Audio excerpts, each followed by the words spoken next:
तो कोरोना संक्रमण काल से निपटने में योगी सरकार लगातार युद्ध स्तर पर काम कर रही है। योगी सरकार के मंत्री से लेकर अधिकारी और कर्मचारी तक सब मिलकर लोगों के हितों के लिए संघर्षरत हैं, ताकि लॉकडाउन से लड़ने में मदद मिल पाए और लोगों को मुश्किलों का सामना कम से कम करना पड़े। इस संघर्ष काल में योगी सरकार में ऊर्जा मंत्री श्रीकांत शर्मा आज न्यूज 18 के साथ इस वक्त जुड़ चुके हैं, जिनसे सरकार की योजनाओं से लेकर कोरोना से लड़ने के सरकार के क्या क्या उपाय हैं, क्या सरकार उपाय करने जा रही है और आगे क्या प्लान है, इन तमाम मुद्दों पर हम बातचीत करेंगे। श्रीकांत शर्मा जी, सबसे पहले आपका स्वागत है न्यूज 18 पर।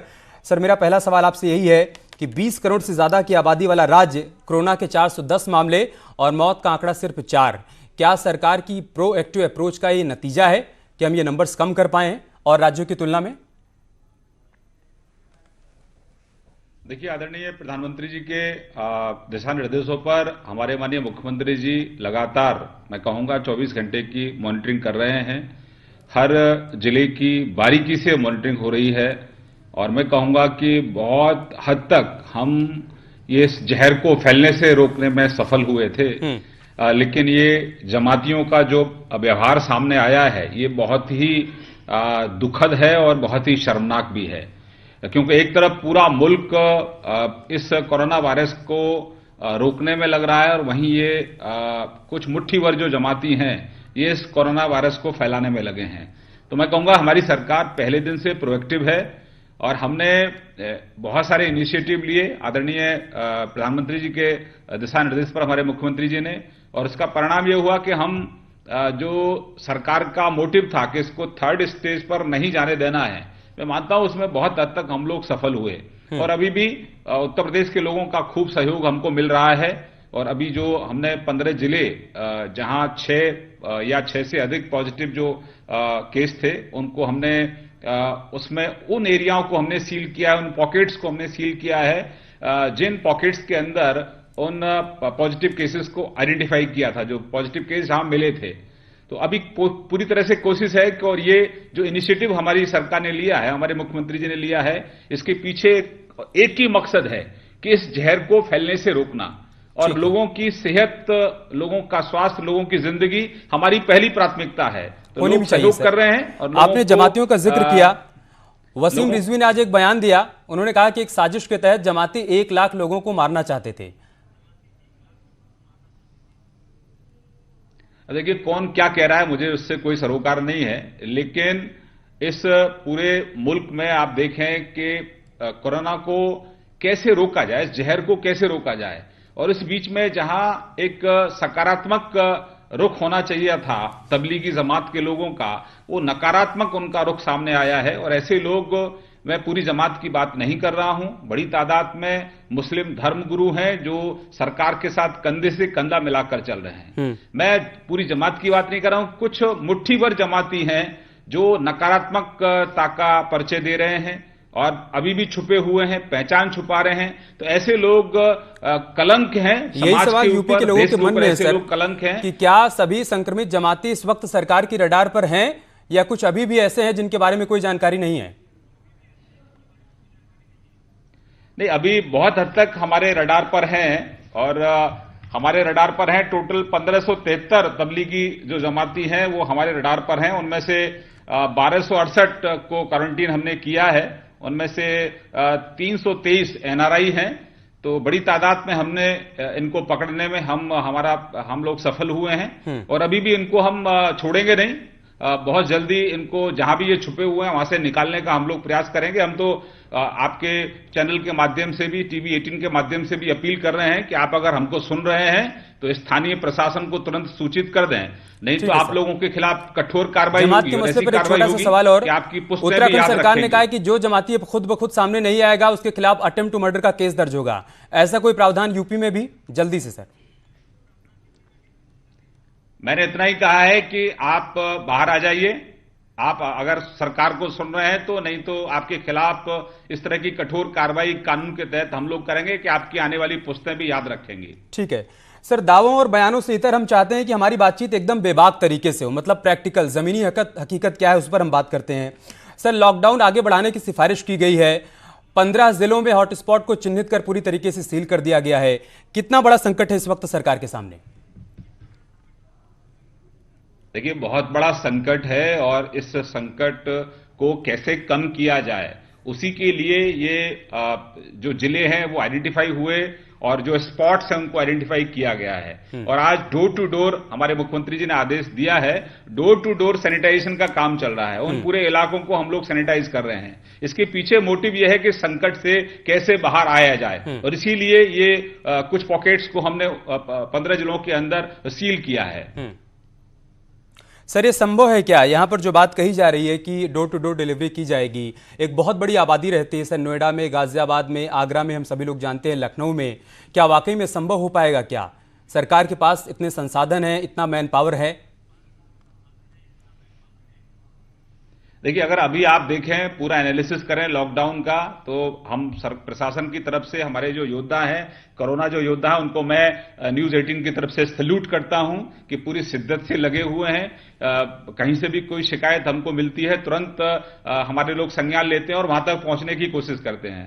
खासतौर से जो इलाके हमने सील किए हैं, वहां मजिस्ट्रेट की ड्यूटी हमने लगाई है, तो वहां मजिस्ट्रेट उन इलाकों की निगरानी कर रहे हैं, और उन इलाकों में रहने वाले हमारे नागरिकों को, ये हमारे मुख्यमंत्री की सख्त हिदायतें हैं, वहां रहने वाले नागरिकों को किसी तरह की कोई दिक्कत ना आए, ये वहां स्थानीय प्रशासन ये तय करे।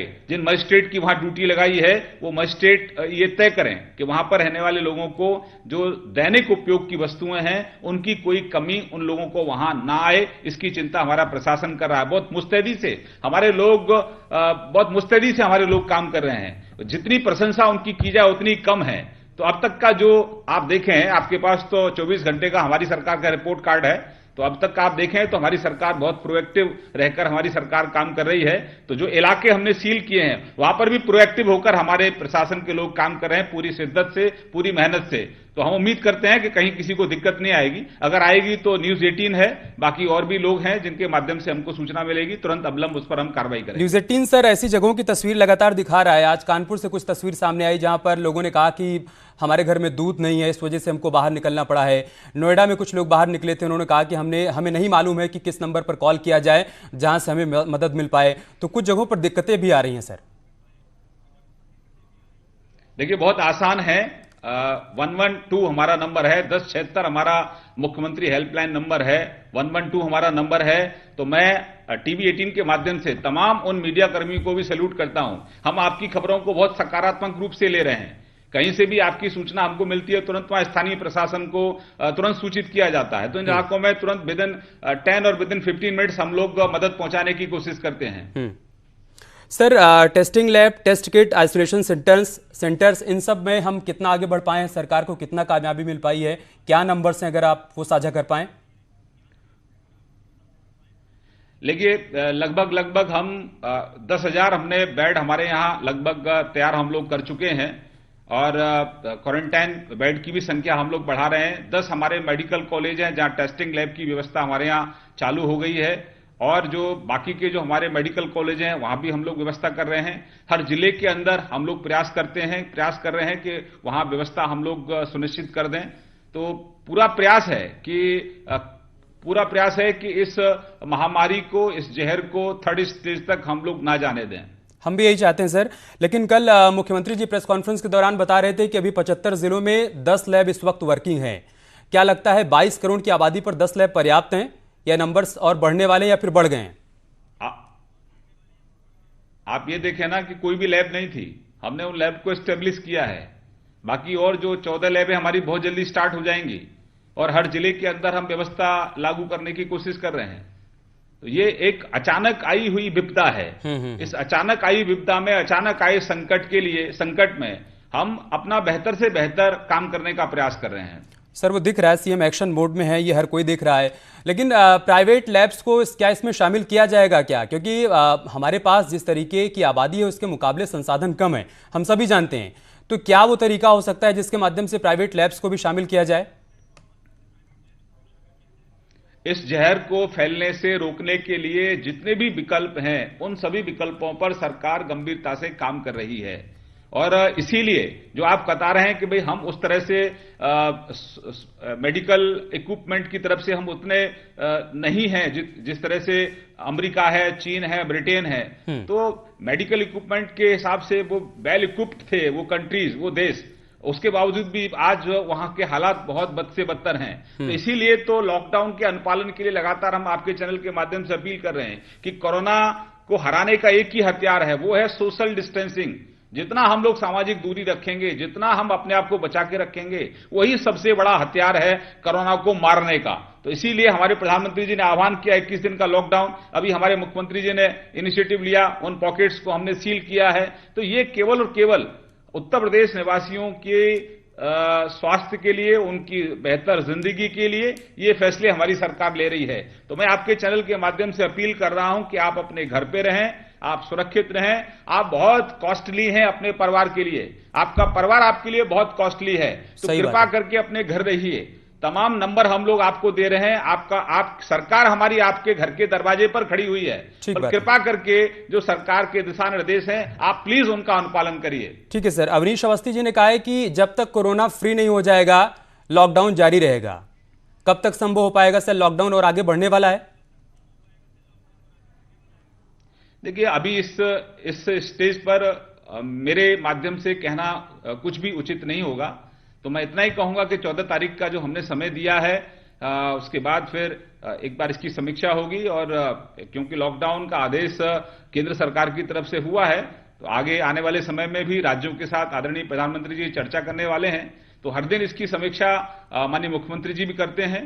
तो हमारा प्रयास ये है कि ये जो 14 तारीख तक के लिए जिन इलाकों को हमने सील किया है, और डोर टू डोर हमारा जो सैनिटाइजेशन का काम चल रहा है, तो हम ईश्वर से प्रार्थना करेंगे कि हम अपने मकसद में कामयाब हों और इस जहर को फैलने से रोकने में कामयाब हों।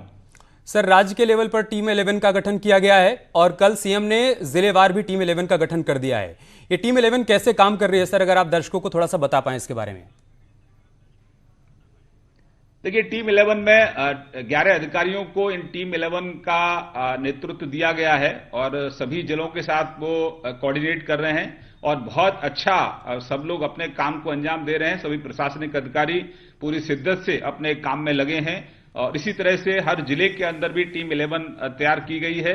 तो सभी लोग अपने अपने काम को अंजाम दे रहे हैं और अपने काम पर ही वो फोकस कर रहे हैं, और उसी का परिणाम है कि हमारी सरकार प्रोएक्टिव होते हुए इस जहर को आगे फैलने से रोकने में हम जनता के सहयोग से सफल हो रहे हैं। अखिलेश यादव ने आज कहा है कि टीम 11 सिर्फ दिखावे का काम कर रही है, सिर्फ मीटिंगें हो रही हैं, बैठकें हो रही हैं, बाकी सब दिखावा है। मैं तो आदरणीय अखिलेश जी को आपके चैनल के माध्यम से इतना ही अपील करूंगा कि आज संकट की घड़ी है, राजनीति करने का सबको मौका खूब मिलेगा, लेकिन आज एकजुटता का परिचय दें और इस कोरोना रूपी इस जहर को फैलने से रोकने में आप खूब हमें तो सहयोग करें। सभी पॉलिटिकल पार्टियों का मैं धन्यवाद भी करना चाहता हूं, सबका सहयोग मिल रहा है। लेकिन आज राजनीति का समय नहीं है, राजनीति आप ना करें, खूब करना राजनीति, आपने पहले भी राजनीति की है, लेकिन आज जरूरत है इकट्ठा होने की और इस जहर को फैलने से रोकने की। सर, थोड़ा नोएडा की बात कर लेते हैं। राजस्व का एक बहुत बड़ा हब है और पूरी तरीके से इस वक्त बंद है। लॉकडाउन, बहुत सारे स्पॉट यहां पर चिन्हित किए गए हैं जो पूरी तरीके से सील कर दिए गए हैं। पेट्रोल पंप भी बंद है। मतलब सरकार के राजस्व में जाहिर सी बात है कि बहुत बड़ा नुकसान हो रहा है। इस अर्थतंत्र को कैसे सरकार सुधार पाएगी, कितना बड़ा चैलेंज है उसके लिए? जान है तो जहान है। अगर जिंदा रहेंगे तो सब कुछ दोबारा से फिर पटरी पर आ जाएगा, और निश्चित रूप से नुकसान तो बहुत हो रहा है, लेकिन जान है तो जहान है। हम धन्यवाद देना चाहेंगे आदरणीय प्रधानमंत्री जी का, जिन्होंने 1,70,000 करोड़ का पैकेज पहले दिया। 3 महीने का सभी राज्यों के लिए राशन एडवांस में पैसा दे दिया। तो ऐसा करके लगभग पैकेज जो है वो 5 लाख करोड़ से ऊपर जा रहा है। आज ही 15,000 करोड़ का पैकेज केवल इक्विपमेंट के लिए है, स्वास्थ्य से संबंधित इक्विपमेंट के लिए है। तो लगातार केंद्र सरकार सहयोग कर रही है, और ये संकट की घड़ी है। निश्चित रूप से आज केवल और केवल आज फोकस सरकार का हमारा है, केंद्र का और राज्य का, कि इस कोरोना रूपी जहर को फैलने से कैसे रोका जाए। सर, आप चूंकि ऊर्जा मंत्री हैं तो एक सवाल हम चाहते हैं कि बिजली को लेकर आपसे हो जाए, क्या कुछ इंतजाम किए गए हैं? अभी पूरी कोशिश है कि जो रोस्टर है उसके अनुसार लोगों को बिजली मिलती रहे, और जो सक्षम लोग हैं जो दे सकते हैं वो लगातार अपना बिल पे करते रहें, क्योंकि बहुत बड़ा संकट आज देश और प्रदेश के ऊपर है। क्योंकि लगातार 18 घंटे गांव को, 20 घंटे तहसील को, 24 घंटे जिला मुख्यालय को हम बिजली दे रहे हैं और बिजली में कहीं कोई कटौती ना आए, इसकी भी चिंता कर रहे हैं। और मैं अपने सभी जो कोरोना योद्धा हमारे बिजली कर्मचारी हैं, पूरी शिद्दत से इस संकट की घड़ी में पूरी सुरक्षा के साथ, मुस्तैदी के साथ जमीन पर काम कर रहे हैं। तो बहुत बड़ा संकट है। इस संकट में केवल और केवल एक ही मंत्र है कि सबको इससे बाहर आना है, उसके बाद सारी व्यवस्थाओं को देख लेंगे।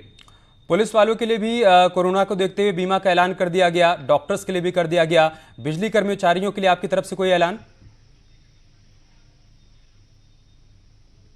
निश्चित रूप से बिजली कार्मिकों के लिए भी और अन्य जो और भी कार्मिक का काम कर रहे हैं, सफाई कर्मचारी बहुत शिद्दत से काम कर रहे हैं, सबके लिए निश्चित रूप से माननीय मुख्यमंत्री जी के स्तर पर यह फैसला होगा।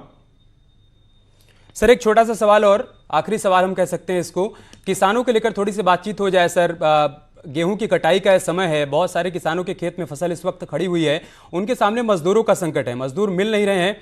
क्या करेगी सरकार इसके लिए? बहुत सारे दूसरे राज्यों से मजदूर आया करते थे कटाई मशीन चलाने के लिए, वो भी नहीं आ पा रहे हैं। देखिए, पश्चिम में लगभग कटाई का काम अभी आधा कंप्लीट हुआ है, आधा चल रहा है और ये संकट है, निश्चित रूप से बहुत बड़ा क्राइसिस है। और लेकिन हमने छूट तो दी है, मजदूर खेतों में पहुंच रहे हैं, लेकिन जिस तेज गति से फसल की कटाई होनी थी उस तरह से नहीं हो पा रही है। तो प्रयास है कि जल्दी वहां लोग पहुंचे और फसल कटे, क्योंकि पूरब में थोड़ा समय अभी है वहां फसल कटाई के लिए। बहुत शुक्रिया सर आपका हमारे साथ जुड़ने के लिए, बेबाकी से तमाम सवालों का जवाब देने के लिए।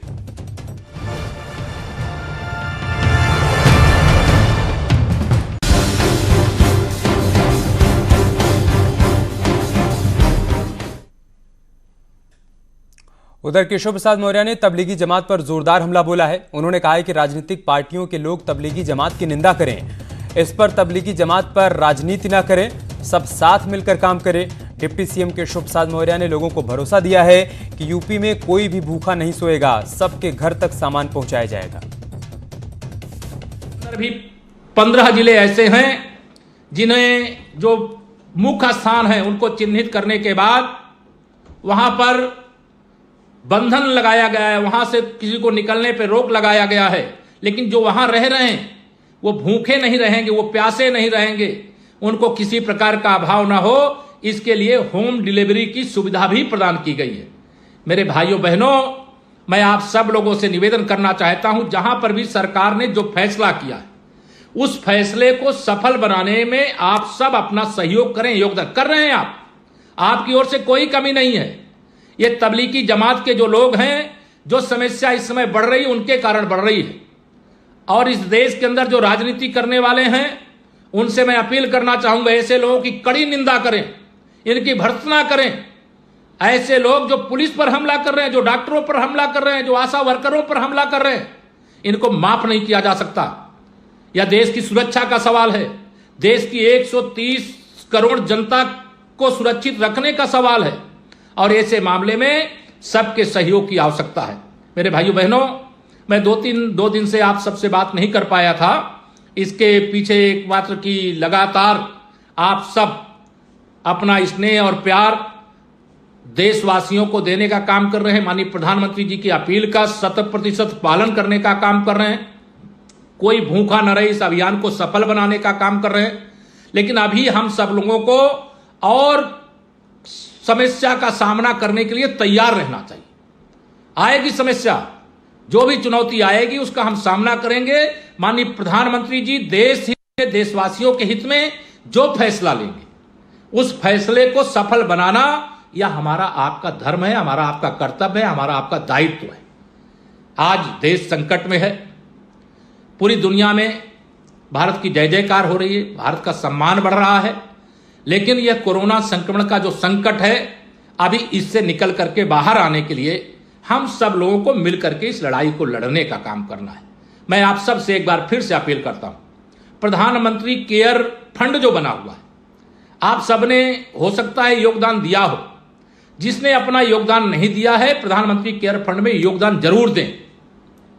कोई 100 रुपए दे सकता है 100 दे, अधिक दे सकता है अधिक दे, लेकिन सब इस अभियान के साथ जुड़ें।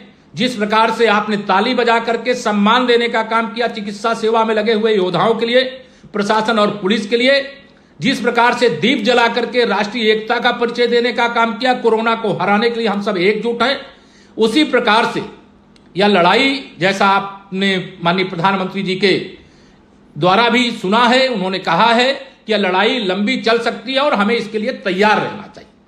और इस लड़ाई में हमारा यह महायज्ञ जो चल रहा है इस कोरोना संक्रमण के संकट से मुक्ति का, हमारा उसमें योगदान क्या होगा? हम सब लोग, मैं आप सब से अपील करता हूं, जो जहां है स्वयं भी अपना योगदान करें। जितने परिवार के सदस्य अगर सामर्थ्य सबकी ओर से थोड़ा थोड़ा योगदान करें, और आपके माध्यम से जो लोग योगदान कर सकते हैं उन सबका योगदान भी कराएं। कल उत्तर प्रदेश की सरकार की मंत्रिमंडल की बैठक हुई थी और उस बैठक के माध्यम से ये फैसला लिया गया कि जो हमारे मंत्रिपरिषद के साथी हैं, हमारे जो माननीय विधायक हैं, विधान परिषद के सदस्यगण हैं, वो अपने वेतन में 30% कम ले करके वह कोविड फंड के लिए यह देने का काम करेंगे।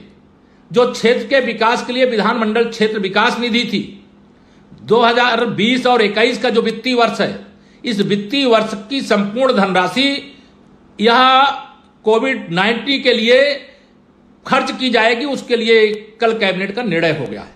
और अब आपको लिए चलते हैं न्यूज़ 18 के कोरोना कंट्रोल रूम, जहां आपके सवालों के जवाब दे रहे हैं एक्सपर्ट डॉक्टर।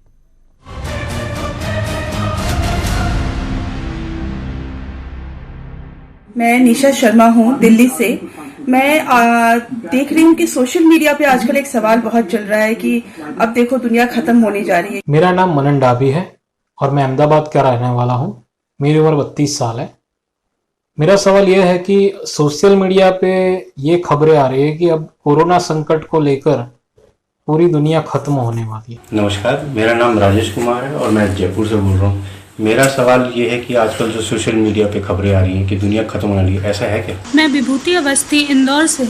मेरा सवाल है कि सोशल मीडिया पे ये खबरें दी जा रही हैं कि ये दुनिया खत्म होने वाली है, इसमें कहाँ तक सच्चाई है? मैं विनीत कुमार बोल रहा हूँ, मैं ग्वालियर का रहने वाला हूँ। आजकल सोशल मीडिया पे कई ऐसी अफवाहें आ रही हैं कि दुनिया खत्म होने वाली है, तो क्या ये सच है? नमस्कार डॉक्टर साहब, मैं निशा वाजपेयी आगरा से बोल रही हूँ। मेरा सवाल आपसे ये है कि सोशल मीडिया पे इस समय खबरें आ रही है, क्या दुनिया खत्म होने वाली है? देखिए, मुझे लगता है कि सोशल मीडिया पे जो बिना सोर्स वेरीफाई करे, बिना ये क्लियर करे कि कौन सा सोर्स है, उसके आप इन्फॉर्मेशन की वैल्यू ही ना दें। सोशल मीडिया को पॉजिटिवली यूज़ करें। कैसे? एक दूसरे से कनेक्ट रखें, वीडियो कॉल्स करके। जो आपके परिवार में कुछ लोग अकेले रहते हैं, कहीं और शहर में रहते हैं, उनसे बात करके, अच्छा समय बिता के, उससे आपके अंदर एक पॉजिटिविटी आएगी। मेरा नाम एकता शर्मा है, मेरी उम्र 24 वर्ष है और मैं दिल्ली से हूँ। मैं ये जानना चाहती हूँ लॉकडाउन के वक्त ऐसा क्या करें कि मन शांत रहे। मेरा नाम सुशांत है और मैं दिल्ली से बोल रहा हूँ। आजकल जो खबरें न्यूज़ में आ रही हैं कि दुनिया खत्म होने वाली है, इसमें कितनी सच्चाई है? मैं निकेत चतुर्वेदी, कन्नौज से, उम्र 21 साल। मेरा सवाल ये है कि कोरोना से बचने के लिए हम ऐसा क्या करें जिससे हमारा मन शांत रहे। मेरा नाम गणेश शर्मा है, मेरी उम्र 52 साल है, जनपद एटा का रहता हूँ। क्या करें कि मन शांत रहे? नमस्कार, मेरा नाम है आरती अग्रवाल, मैं हूँ आगरा उत्तर प्रदेश से। और मेरा सवाल डॉक्टर साहब से ये है कि कोरोना के समय जब हम लोग सभी घर में अपने कैद हैं, तो इस समय ऐसा क्या किया जाए जिससे हमारा मन शांत हो? कपिल सहगल, हरियाणा रोहतक से। और मैं ये पूछना चाहता हूँ कि ऐसे तनाव के समय में हम अपना तनाव कैसे दूर करें? मुझे लगता है कि इस समय हमारा सबसे बड़ा रोल ही ये है कि हम अपने मन को सही और अच्छा कैसे रखें। परिवार के साथ समय बिताएं, बोर्ड गेम्स खेलें, पुरानी फोटोग्राफ्स को लेके पुरानी यादों को ताज़ा करें, थोड़ी गपशप करें, एक दूसरे के काम में मदद करें, अपना भी वर्क फ्रॉम होम करें, थोड़ा म्यूज़िक, थोड़ा टेलीविज़न, रीडिंग, कोई नई हॉबी पिक करें, बच्चों के साथ समय बिताएं, बुजुर्गों के साथ समय बिताएं और अपनी जिम्मेदारियां भी निभाएं। अगर हम सकारात्मक सोच रखेंगे तो हम इस प्रॉब्लम से सल्यूशन ले पाएंगे।